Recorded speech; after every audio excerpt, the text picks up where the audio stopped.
श्री चक्रवर्ती जी महाराज रात्रि में जब एकांत में रानियों के साथ बेटों को बहुओं को लेकर के बैठे हैं परिवार के साथ, तो गोस्वामी तुलसीदास जी कहते हैं कि जिस प्रकार भांट बिरुदावली गाते हैं उसी प्रकार श्री चक्रवर्ती जी महाराज अपने मुख से जनक जी महाराज की बिरुदावली गा रहे थे। ये प्रसंग सुनने में तो बड़ा सामान्य सा लग रहा है, लेकिन इसका अर्थ बहुत गंभीर है। बड़ा वो नहीं है जिसको जगत बड़ा कहता है, बड़ा वो है माई बाप जो सबके भीतर बड़प्पन का दर्शन करता है।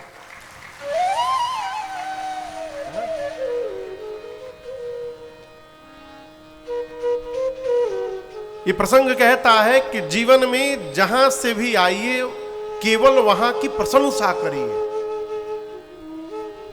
जिसके घर से भी आइए केवल प्रशंसा करिए। कमी कहां नहीं है हो।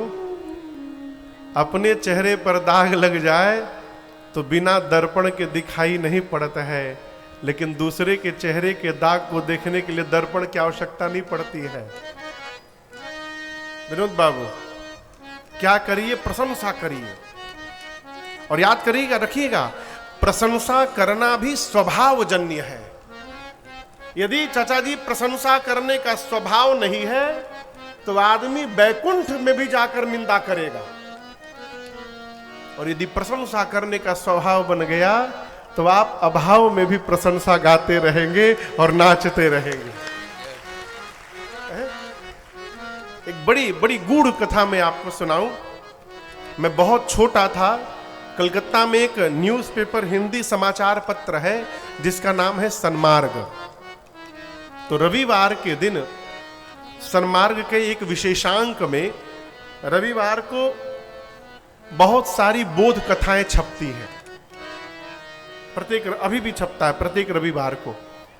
मैं बहुत बचपन की बात बता रहा हूं।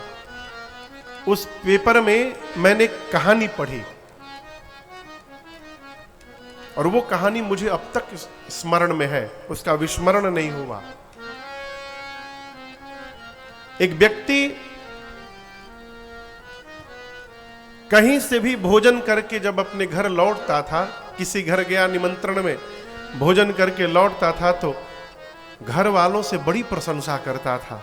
क्या भोजन हुआ है आज, अमृत 56 भोग खाया हो, आनंद आ गया, ऐसा भोजन तो कभी किया ही नहीं। घर वाले सुन सुनकर और जले, अकेले जाके उड़ा के चले आते हैं, हम लोग को सुना सुना के सताते हैं।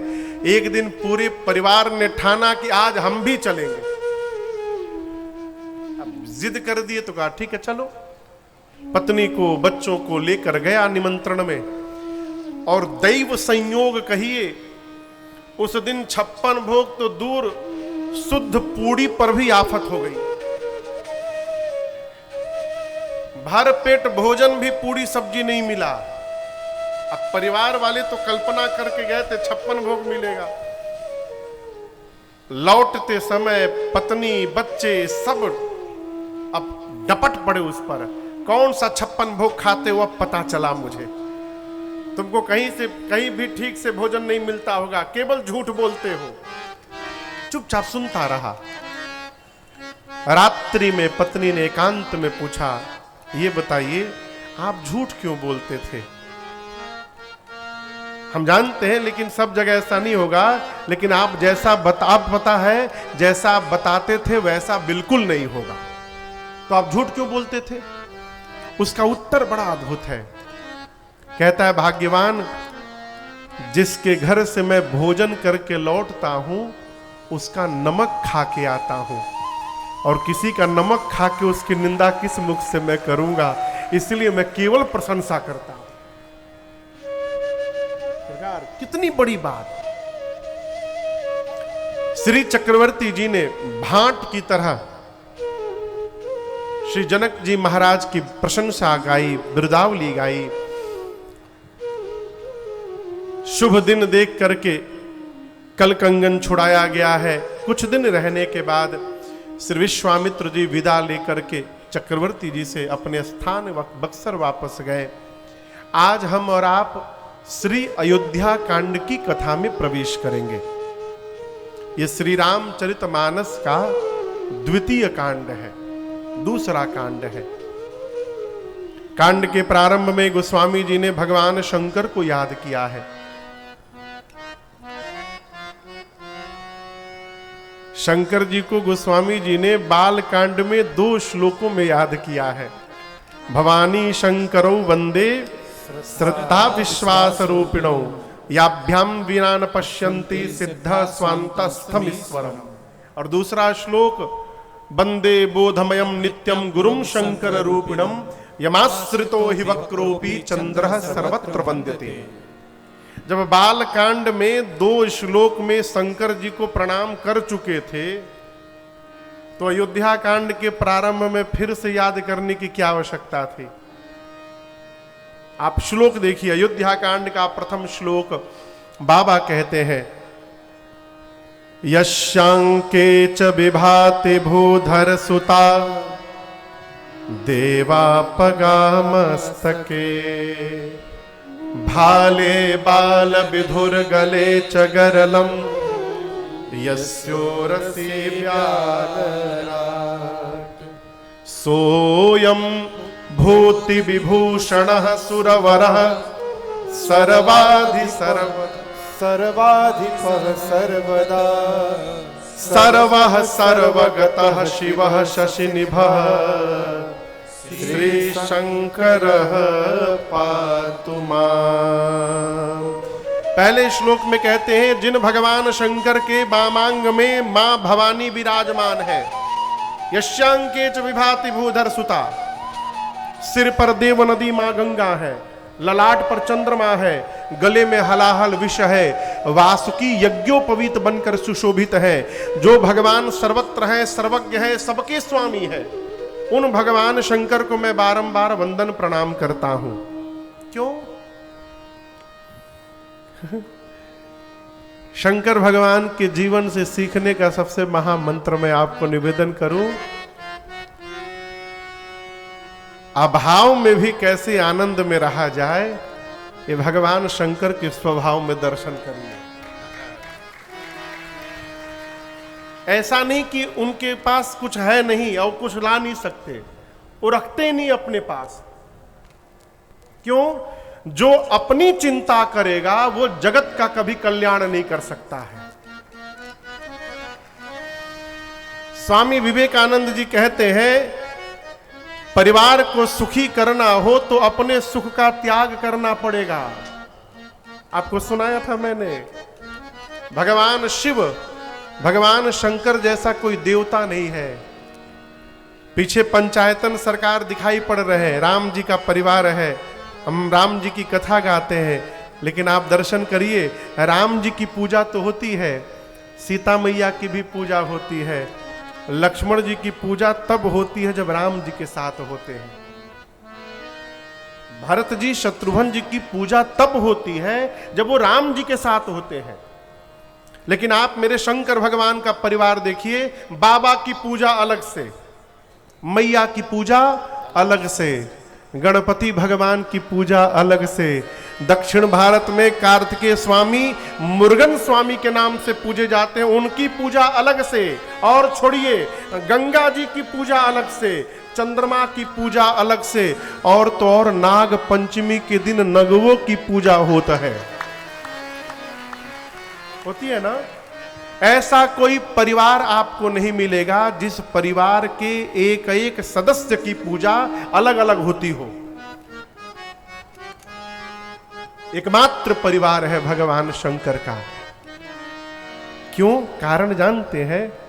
इसका कारण केवल एक है, शंकर भगवान पूरे परिवार को लेकर मंगल भवना अमंगल हारी, मंगल भवना अमंगल हारी, द्रवो सो दशरथ अजिर बिहारी,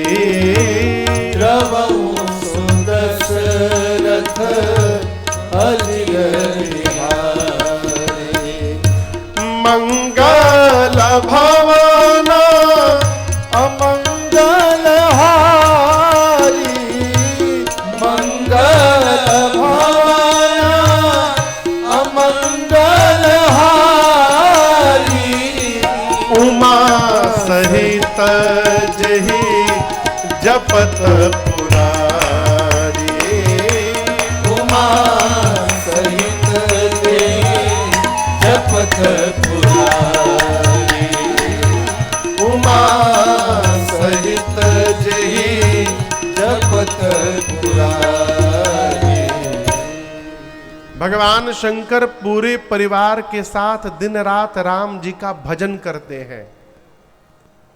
ये भजन का प्रभाव है कि भगवान शंकर का परिवार के प्रत्येक सदस्य की पूजा वंदना अलग अलग की जाती है। भजन जीवन में किया गया सत्कर्म ही हमको जगत में प्रतिष्ठा प्रदान कराता है, जो अक्षुण प्रतिष्ठा होती है। और दूसरी बात,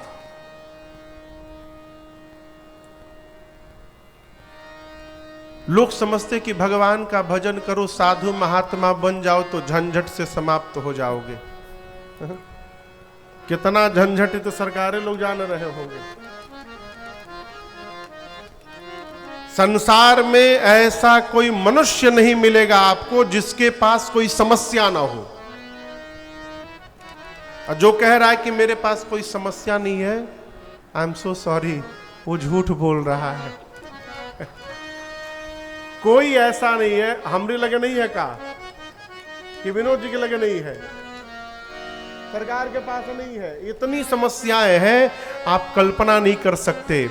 मनुष्य का शरीर मिला है तो जवानी में समस्याएं आएंगी।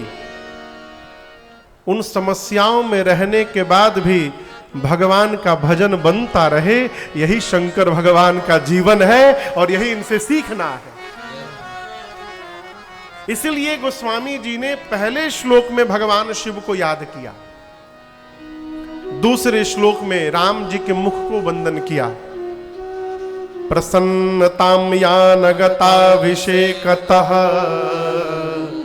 तथा न ममले वनवास दुःखतः मुखाम्बुजश्री रघुनंदनस्य मे सदास्तु सा मंजुल मंगल प्रदा। गोस्वामी जी कहते हैं मैं राम जी के उस मुख को प्रणाम कर रहा हूं। किस मुख को? रात में राम जी सुने कि सवेरे युवराज बनना है, प्रसन्न नहीं हुए। और सवेरे सुनना कि वन में जाना है, दुखी नहीं हुए। आप समझ रहे हैं? आजकल किसी को आप बता दीजिए कि सवेरे आपको ये पोस्ट दिया जाने वाला है, आप बताकर बाहर निकले नहीं कि वो फेसबुक पर छींट देगा, तुरंत पोस्ट हो जाएगा हैशटैग लगाकर। राम जी सुने कि कल युवराज बनना है, भगवान प्रसन्न नहीं हुए।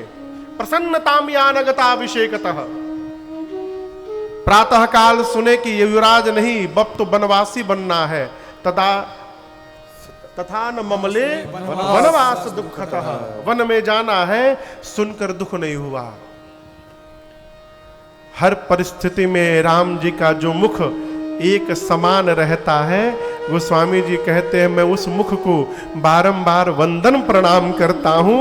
यही मुख भक्तों का मंगल करने वाला है। तीसरा श्लोक, ये दूसरा श्लोक क्यों लिखा? जीवन में आनंद पूर्वक यदि रहना चाहते हैं तो परिस्थिति को स्वीकार करने का स्वभाव बनाइए। क्या करने का? स्वीकार। कई बच्चे नंबर कम आता है तो सुसाइड कर लेते हैं। एक परीक्षा का नंबर हमारे जीवन को निर्धारित नहीं कर सकता है। एक परीक्षा का नंबर हमारे जीवन को निर्धारित नहीं कर सकता। अंगूठा लगाने वाले लोग भी जगत में क्रांति करके बैठे हुए हैं। अंगूठा लगाने वाले लोग भी संसार में क्रांति करके बैठे हैं। और 100% नंबर लाने वालों को भी मैंने देखा है घर में पागल बन करके बैठे हैं, मैंने देखा है। परीक्षा मनुष्य को अपना 100% देना चाहिए। अपना 100%, मैं किसी को, हमसे लोग पूछते हैं महाराज जी हमारे लिए क्या आज्ञा है? एक काम करिए, आपको जो भगवान ने काम सौंपा है ईमानदारी से अपना काम करिए। बस आप जो काम करते हैं, जो मनुष्य ईमान पूर्वक, नैतिकता पूर्वक, धर्म पूर्वक अपने कर्तव्य का पालन करता है, वो 24 घंटा भजन करता है। मजीरा लेकर गाना भजन नहीं है। यदि अपने आप दायित्व का निर्वहन धर्म पूर्वक कर रहे हैं तो आप भजन में ही जी रहे हैं। माताएं यदि भाव से भोजन बना रही हैं तो ये भोजन बनाना ही इनके जीवन का भजन है। यदि मन में ये भाव हो गया कि ये भोजन ठाकुर जी को भोग लगेगा, ये भोजन बनाना ही भजन है, अलग से कुछ करने की आवश्यकता नहीं है। आपको समझ में बात आ रही है मेरी? स्वीकार करने का स्वभाव बनाइए। किसी महापुरुष की बात मैं आपको कह रहा हूं, मैंने सुनी है किसी महापुरुष से, उनकी बात मैं आपको आगे पहुंचा रहा हूं। उन्होंने प्रश्न किया लोगों से, क्या आपके जीवन में कोई समस्या है? मैं पूछ रहा हूं, आप लोग के जीवन में कोई समस्या है? जोर से बोलिए। हाँ है, ठीक, अच्छी बात। अब एक दूसरा प्रश्न पूछ रहा हूं, उसका 2 उत्तर होगा, हां चाहे ना। आप समझ रहे हैं ना? फिर मैं प्रश्न पूछूंगा, उसका 2 उत्तर होगा, या तो हां या तो ना। आप लोग हां बोलिएगा। क्या बोलना है? हाँ, याद रहेगा ना? हां बोलना है। फिर से आइए शुरू से। आप लोगों के जीवन में कोई समस्या है? जोर से। हां। फिर पूछ रहा हूं दूसरा प्रश्न, इसका उत्तर हां देना है। क्या उस समस्या का समाधान आपके हाथ में है? तो किस बात की चिंता?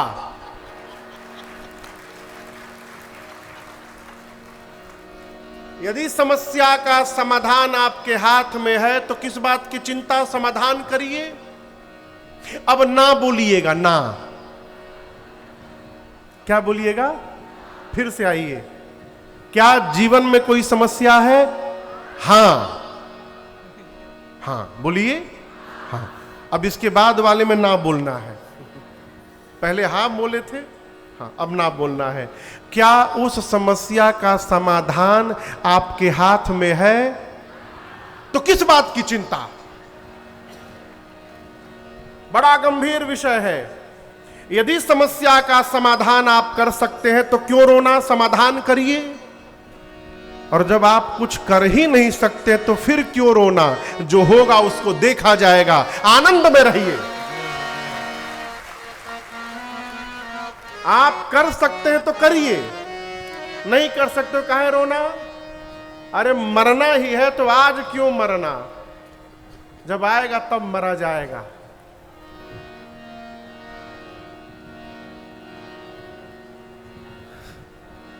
किसी महापुरुष ने कहा कि मैं जीता हूं मरने के लिए, मैं जीता हूं मरने के लिए, कुछ लोग मर मर के जी रहे हैं। आप समझ रहे हैं? मरना तो निश्चित है, आज नहीं मरना है, आनंद में रहना है। जीवन में परिस्थिति को स्वीकार करने का स्वभाव बनाइए, आप अभाव में भी नाचते हुए दिखाई पड़ेंगे। इसलिए गोस्वामी जी ने दूसरे श्लोक में राम जी के मुख को वंदन किया। तीसरा श्लोक मेरे पीछे स्वरूप का दर्शन करिए। कहते हैं, नीलांबुजश्यामल कोमलांगम सीता समारो पितबाम भागम पाणौ महा सायक चारुचापम नमामि रामम रघुवंश नाम। स्वामी जी कहते हैं, नील अंबुज यानी नीले बादल के समान जिनका रंग है, नीलांबुज श्यामल कोमलांगम, जिनके श्याम वर्ण के कोमल कोमल अंग हैं। सीता समारोपित वाम भागम, जिनके वाम भाग में मां सीता जी विराजमान है। पाणौ, पाणी मने हाथ, अब पाणौ मने उभौ, दोनों हाथ में। पाणौ महाशायक चारु चापम, एक हाथ में महासायक राम जी के बाण का नाम है अमोघ बाण, एक हाथ में अमोघ बाण। चारु चापम, चारु मने सुंदर, चाप मने धनुष। एक हाथ में अमोघ बाण और दूसरे हाथ में सारंग धनुष लेकर के अयोध्या के सिंहासन पर जो राम जी विराजमान है, नमामि रामम रघुवंशनाथम, उन राम जी को मैं बारंबार प्रणाम करता हूं। ये अयोध्या कांड के 3 श्लोक हैं। 3 श्लोकों के बाद गोस्वामी जी ने दोहा लिखा।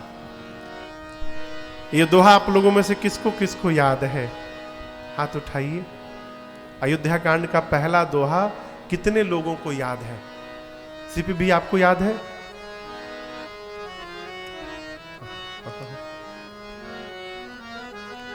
चारे 5 लोग उठा रहे हैं। किसी को याद नहीं है ना? सबको याद है। आइए साथ में गाइए मेरे। श्री गुरु चरण सरोज रज, निज मन मुकुर सुधार। बरनौ रघुबर बिमल जसु, जो दायक फल चार। अच्छा, ये दोहा कितने लोगों को याद था? महापुरुष कितने लोग को याद था? पहले क्यों नहीं हाथ उठाए? महाराज हमको तो ध्यान ही नहीं था कि रामचरितमानस का दोहा है। हम तो हनुमान चालीसा का मान के बैठे थे। मानस जी को लाल कपड़ा में बांध के और सवेरे शाम अगरबत्ती दिखाने से कुछ नहीं होगा। कई लोग श्री रामचरितमानस किनके किनके घर में है? हाथ नीचे करिए। कितने लोग डेली पढ़ते हैं? दर्शन करिए। मानस जी को लाल कपड़ा में बांध कर आरती न उतारिए, इससे कुछ नहीं होगा। मानस जी जब तक इस मानस में नहीं आएंगी तब तक जनमानस पर इसका प्रभाव नहीं पड़ेगा। इसलिए नियम बनाकर एक दोहा ही पढ़िए, लेकिन नित्य पढ़िए। पुस्तके पढ़ी विद्या पर हस्ते गतम धनम। किताब में पढ़ी हुई विद्या का आप लाभ तब तक नहीं ले सकते जब तक उसको पढ़ के किताब से बाहर न ले आवे। उसी प्रकार आपका रुपया यदि हमारे पास है तो उस रुपया का सुख आप नहीं ले सकते हैं। भले आप कहते रहिए महाराज जी के लगे हमारे 1 लाख बा आप बोले रहिए, जीवन भर बोलते रहिए महाराज जी के लगे हमारे 1 लाख बा, आप बोलते रहिए, उसका लाभ आपको मिलने वाला नहीं है जब तक महाराज जी आपके हाथ में नहीं रख देंगे तब तक। लेकिन हमारे लगे क्योंकि रुपया उपिया नहीं, हम पहले ही बता दे रहे हैं। कुछ लोग के हैं जो हम लौटा देंगे, है हम ही बताएंगे नहीं के है। ये तो आनंद का विषय है। मानस जी को पढ़ने का स्वभाव बनाइए। बिना पढ़े कल्याण होने वाला नहीं है हो। कथा तो हम 9 दिन सुना के चले जाएंगे, 10वें दिन क्या होगा? इसलिए हम नहीं कहते कि आप 1 घंटा पढ़िए, नियम बनाइए। अभी हमारे एक भैया आए थे नागपुर से, देवानंद भैया, कमरे में बैठे थे। रिश्ते में हमारे साले लगते हैं वो, लेकिन उम्र में हमसे बड़े हैं बहुत, तो हम बचपन से उनको भैया भैया ही कहते हैं। तो नागपुर से भी आए थे, हमसे बोले राजन बाबू दरभंगा में आपकी मैंने कथा सुनी थी पहली बार, उसके पहले मैं कथा सुनता नहीं था। आपकी एक बात मैंने सुनी और मुझे इतना धक्का लगा, यही बात जो भी आपको सुनाया कि लोग मानस जी को लाल कपड़े में बांध के रखते हैं और आरती उतारते हैं। मुझे बात स्पर्श कर गया। अब मैंने नियम बनाया कि मैं डेली नित्य श्री रामचरितमानस का एक चौपाई याद करूंगा, एक चौपाई। और उस नियम को आज तक मैं पालन कर रहा हूं, और उसको करते करते आज बहुत सारी चौपाइयां हमको याद हो गई हैं, और कई चौपाई हमको सुनाए बैठ के। आप न 1 घंटा पढ़िए, 10 घंटा पढ़िए, 5 मिनट भी न पढ़िए, एक चौपाई को पढ़ने में और याद करने में 1 मिनट लगेगा। कितना? यदि 1 मिनट भी हमको अपने सनातन धर्म के रक्षण में नहीं लगा सकते हैं, तो हम मनुष्य कहलाने के अधिकारी नहीं हैं, हमसे अच्छे पशु जी रहे हैं। आप समझ रहे मेरी बात को? इसलिए मानस जी के प्रति यदि समर्पण दिखाना है तो मानस जी को पढ़िए, एक चौपाई पढ़िए, लेकिन नित्य पढ़िए। गोस्वामी तुलसीदास जी ने अयोध्या कांड का पहला दोहा लिखा, श्री गुर चरण सरोज रज निज मन मुकुर सुधार, बरनऊ रघुबर बिमल जश जो दायक फल चार। गोस्वामी जी कहते हैं, मैं गुरुदेव भगवान के चरण रज से अपने मन रूपी दर्पण, मुकुर यानी दर्पण, अपने मन के शीशे को साफ कर रहा हूं। क्यों? नहाने के बाद सवेरे सवेरे शीशा के सामने जाते हैं ना, और जिसके सिर पर बाल है वो तो जाइबे करेगा, जिसका बाल नहीं उसको क्या मतलब, जाने कोई मतलब नहीं है, जहां रहे वही ठीक है। शीशे के सामने जाते हैं आप, यदि दर्पण पर धूल लगा हो, मैल जमा हो, अपना चेहरा दिखाई देगा? नहीं दिखेगा। जैसे दर्पण पर मैल लग जाए, अपना मुख नहीं दिखता, उसी प्रकार मन के दर्पण पर मैल जम जाए तो भगवान की कथा समझ में नहीं आती। और ये साफ कैसे होगा? गुरुदेव भगवान के चरण रज की कृपा से, दूसरा कोई